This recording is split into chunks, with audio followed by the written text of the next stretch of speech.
and ask myself, if I were a doctor sitting in a facility and somebody comes who hasn't got money and that person should be treated else he or she dies, what do you do as a doctor?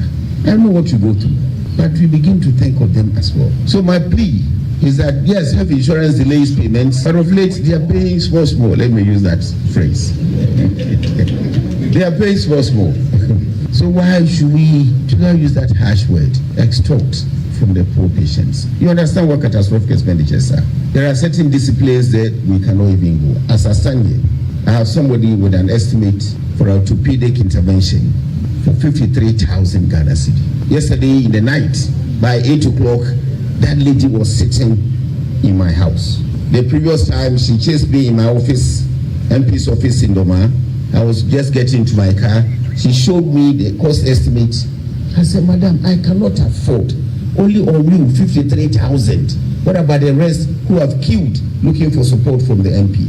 Then she asked me, then I'm telling her, I'm not saying, I can't.